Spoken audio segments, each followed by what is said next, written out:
اللہم صلی علی سیدنا و مولانا محمد و علی آل محمد کما صلیت علی ابراہیم و علی آل ابراہیم انک حمید مجید اللہم بارک علی محمد و علی آل محمد کما بارکت علی ابراہیم و علی آل ابراہیم انک حمید مجید۔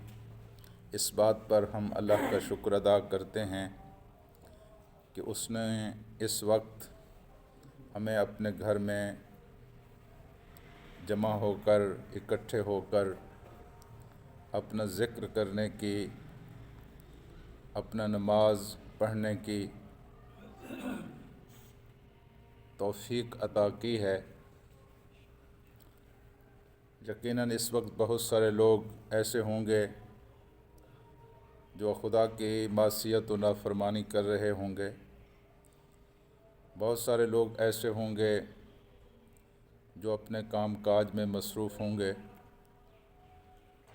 اللہ پاک نے ہمیں یہ عزت اور سعادت عطا کی ہے کہ ہم سب سے پہلے اللہ کی مسجد میں آئے ہیں اور یہاں بیٹھ کر اس کا ذکر کر رہے ہیں اور اس کا ذکر سن رہے ہیں۔ میرے عزیز دوستو، یہ ایمان کی سعادت جو ہمیں نصیب ہوئی ہے، یہ بہت بڑی سعادت۔ دعا کرتے رہنا چاہیے کہ اللہ تبارک و تعالی زندگی کی آخری سانس تک اس سعادت سے ہمیں محروم نہ کرے۔ اس بات کا کوئی خدشہ نہیں ہے کہ ہم کافر ہو جائیں گے، لیکن پتہ نہیں تقدیر میں کیا لکھا ہوا ہے۔ اس بات کا کوئی خدشہ نہیں ہے کہ ہم مشرک ہو جائیں گے، لیکن معلوم نہیں اللہ کی تقدیر میں کیا لکھا ہوا ہے۔ لیکن اس بات کا کھٹکا ہمیں ہر وقت لگا رہتا ہے کہ کہیں ہم منافق نہ ہو جائیں،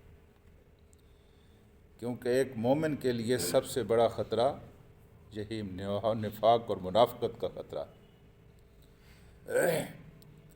ہم اللہ سے یہ دعا کرتے ہیں کہ اللہ تبارک و تعالی ہمیں منافق ہونے سے بچائے۔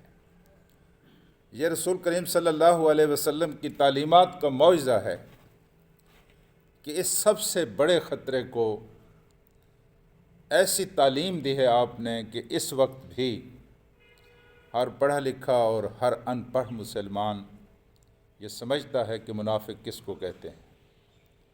سب کو پتہ ہے کہ جو بات کر کے اس کی خلاف ورزی کرے، وعدہ کرے اس کی خلاف ورزی کرے، امانت رکھی جائے اس میں خیانت کرے، بات کرے تو اس میں جھوٹ بولے، جب جھگڑا ہو جائے تو اس میں گالیاں دے، وہ شخص منافق ہے، ہر کسی کو پتہ ہے۔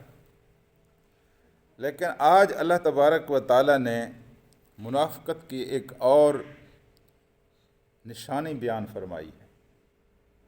پہلے تو یہ کہا ہے کہ ان المنافقین، یہ منافق جو ہوتے ہیں نا، یخادعون اللہ، یہ اللہ کو دھوکہ دینے کی کوشش کرتے ہیں،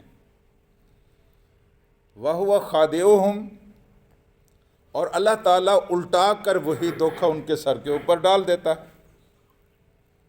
وہ اچھا بننے کی کوشش کرتے ہیں، بالآخر بے نقاب ہوتے ہیں اور لوگوں سے برے ہو جاتے ہیں۔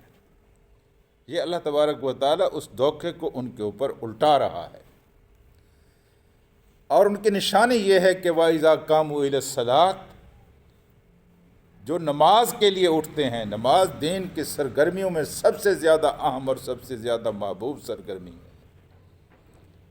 کفر اور اسلام کے درمیان یہ فرق ہے، سب سے اچھی سرگرمی، سب سے خوبصورت سرگرمی، اور اس سرگرمی کو اللہ تبارک و تعالیٰ ایک دن میں 5 مرتبہ ایک بندہ مومن سے دہرواتا ہے۔